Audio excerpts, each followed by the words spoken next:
This is the Flavor of Leadership podcast. I am your host, Clint Hoops. Together, we explore the unique blend of leadership wisdom that helps top leaders consistently achieve work goals, develop personally, and find fulfillment with family. Let's get started. Welcome back. This is episode number 6. Today, we're going to be talking about the stories we tell. You know, I love a good story. I love reading a good story. I love hearing a good story, love telling a good story. And, so do my kids, especially at bedtime. Bedtime, I guess, is just that magical time where stories just seem appropriate. We have a big fairy tale book with all the classic fairy tales in it. And I love reading from this book. They're great stories. There's heroes and villains, and you have the good guy that always comes out on top, even when things get really, really hard. Sometimes I'll even create my own stories and tell stories on the fly to the kids, and it's a ton of fun. They love it.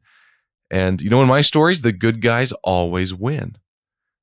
Even if it doesn't seem like it, at some point in the story, they do come out on top.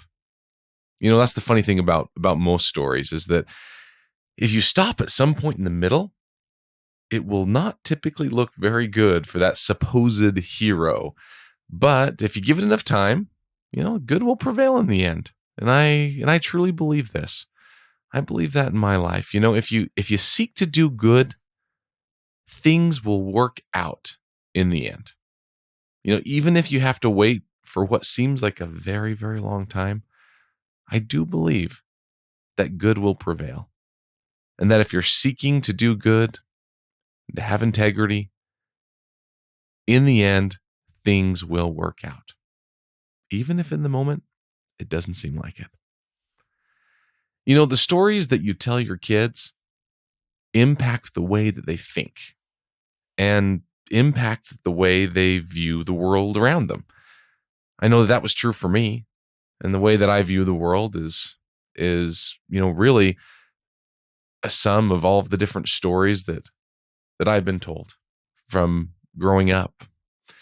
And, when I was growing up, we actually used to have these stories that we would listen to at night.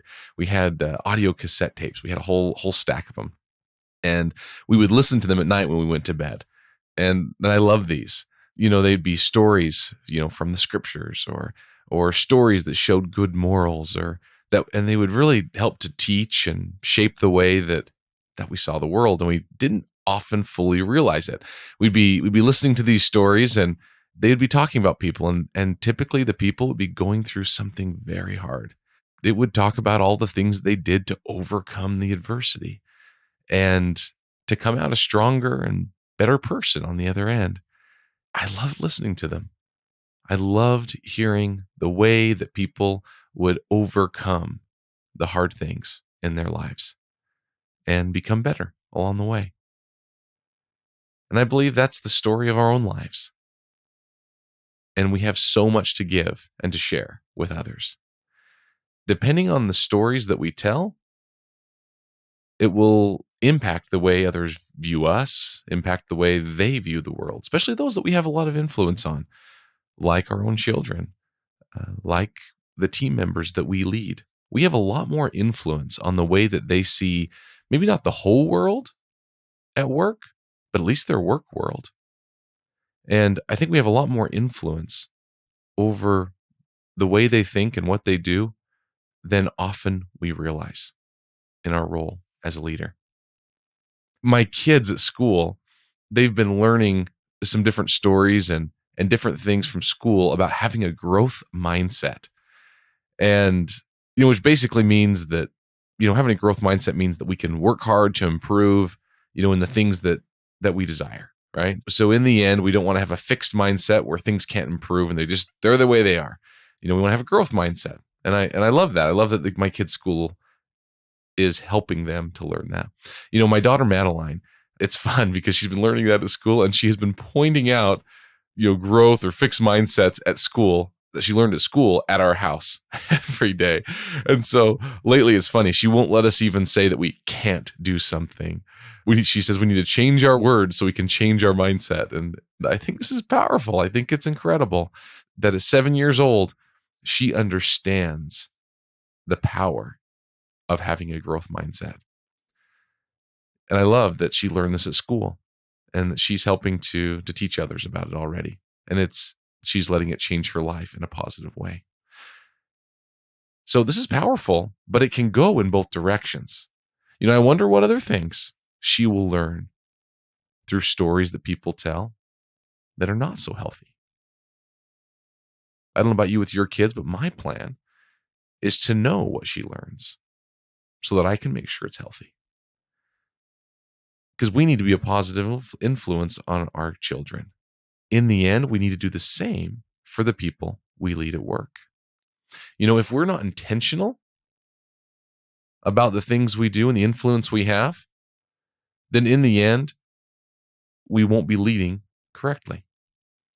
Our kids or the people we lead at work. I don't find it a coincidence that the best teachers in the world use stories to teach and lead. Most of the very best teachers and very best leaders that I know use stories. There's a quote I love from one of my favorite authors. His name is Brandon Sanderson. So Brandon Sanderson, he said this. He said, "The purpose of a storyteller is not to tell you how to think, but to give you questions to think upon."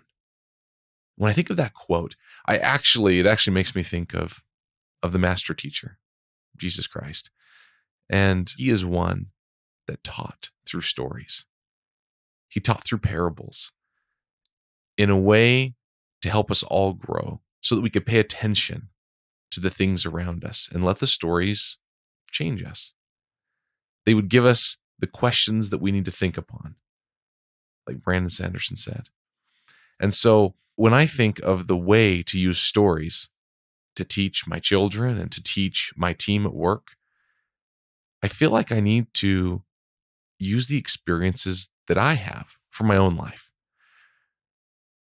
So we have the chance to share the experiences that we've had, and not just the good ones. The times where we messed up as well can often be the most help to people. I know that there are times where I've shared experiences with my team, and sometimes you'll share the experiences where things went perfectly and to show, look, this is how you should do this. And you do that enough times, sometimes it can be a helpful thing, but other times it can actually just make people a little too depressed. They can say, oh my goodness, well, it worked out so perfect for him.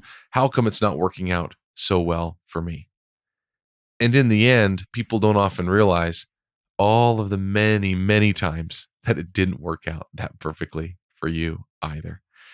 And so there are lots of opportunities for us to share, both the good times and the bad times where we struggled. And both of those can be helpful to people when used appropriately. It's these stories that truly help create the culture of an organization. So you as a leader, whether you're a leader of a department or a leader of an entire organization, the stories of your company's history, how it came to be, why you made the decisions you do, and it really can help people understand why you do what you do, or why you no longer do what you used to do because of the experiences and the stories that you have from your company's history. I know every company that I've worked for in the past has always had these stories, and they really have helped so much create the culture. So what stories are you telling in your organization? Are they healthy? What other things can you share? And how can they help to shape more intentionally the culture you have within your organization, within your department? Another piece that I really think of when we start talking about the stories that we tell our team members, really all of it starts by the stories in our own heads, right? You've probably all heard it said that no action happens until there's a thought first, right? And I think that's the story that's in our head. Another great quote that I like from an author, Patrick Rothfuss, he said, "It's like everyone tells a story about themselves inside their own head. Always, all the time. That story makes you what you are. We build ourselves out of that story." That's an interesting thought. I think there is a story just rolling inside of our head, and we get the chance all the time to just tweak it little by little. What do we believe? Do we believe that we're good at something or poor at something? What is it? What's the story we're telling ourselves about who we are? How about when we're about to go deliver some tough feedback to an employee? What's the story going on in our head? Or right before you stand up in front of your team in a staff meeting, or when you encounter a new challenge at work and you just really don't know what to do next, you're kind of stuck. You think, man, am I cut out to this for this? Am I cut out to lead? What impacts these stories that we're telling ourselves in our head? What stories do you tell yourself at home? Do you believe in yourself, your spouse, your children? You know, the stories that you tell yourself inside your head will spill out as actions, spill out as the things that we do. And I think we all know this inherently, but I think as the story is running through our head, we forget. We forget that that story will begin to change our actions. And so, what story do we want to tell ourselves? What we're good at, what we struggle with. Something else to consider is, where does self-awareness begin, right? And then where does that same self-awareness end and self-depredation begin? You know, sometimes we get too hard on ourselves, and we'll get to the point where we're just trying to be self-aware. But at times we'll critique ourselves until it's no longer helpful. This thought actually reminds me a little bit of a couple pieces in the book, Good to Great. Now, I love the book, Good to Great, already mentioned on the podcast before, and you'll probably hear it many, many more times into the future. So Good to Great is written by Jim Collins. So one of the things I love in this book is it talks about that every good company, and I'm going to add every good person, will face adversity along their path, along the way, right? There will be adversity that we can count on. And so the book actually talks about that. And the book actually goes through something he refers to as the Stockdale Paradox. Now, the Stockdale Paradox is a philosophy that has really helped me and helped me understand quite a few different things throughout business and really in my own life as well. So the name of the Stockdale Paradox comes from Admiral Jim Stockdale. So I'm going to read a couple of pieces from the book here. He says, the name refers to Admiral Jim Stockdale, who was the highest-ranking United States military officer in the Hanoi Hilton prisoner of war camp during the height of the Vietnam War. Tortured over 20 times during his 8-year imprisonment from 1965 to 1973, Stockdale lived out the war without any prisoner's rights, no set release date, and no certainty as to whether he would even survive to see his family again. He shouldered the burden of command, doing everything he could to create conditions that would increase the number of prisoners who would survive unbroken. There were so many different things that he did. And in the end, it's amazing that he was able to survive and eventually return home to his family. And I love this. He said, I never lost faith in the end of the story, he said, when Jim Collins asked him. He said, I never doubted not only that I would get out, but also that I would prevail in the end and turn the experience into the defining event of my life, which in retrospect, I would not trade. So he continued on. And Jim Collins actually asked him, Jim Collins said, well, who didn't make it out? And Admiral Stockdale, he responded and said, oh, that's easy, he said. The optimists. The optimists. I don't understand, Jim Collins said, now completely confused, given what he'd said 100 meters earlier in their walk. The optimists, oh, they are the ones who said we're going to be out by Christmas. And Christmas would come and Christmas would go. Then they'd say, we're going to be out by Easter. And Easter would come and Easter would go. And then Thanksgiving. And then it would be Christmas again. And they died of a broken heart. He then said, this is a very important lesson. You must never confuse faith that you will prevail in the end, which you can never afford to lose, with the discipline to confront the most brutal facts of your current reality, whatever they may be.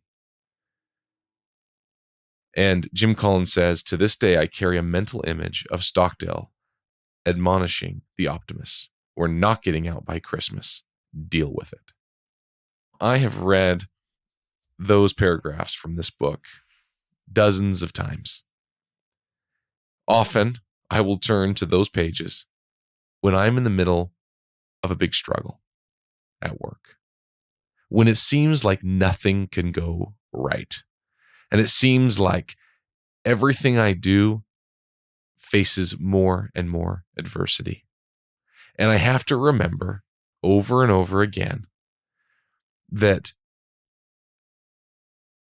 adversity will come over and over and over again. It's not going away. There'll be times where it'll be easier, times where it'll be harder, but it will be hard. And that's okay. That's where we grow. I have to remember, though, that we're not getting out by Christmas. So deal with it. Tell yourself a story of unwavering faith that you will prevail in time, even if you don't know what that time is going to be. And that's one of the hardest parts. We all must learn to control the story in our own heads. So this week, the challenge is this. Take the time to recognize the harmful parts of the story you're telling yourself in your own head and seek to change just one part this week. Don't try to fix it all. Just seek one part to change this week to impact the story that you tell yourself inside your head. Until next week, you got this.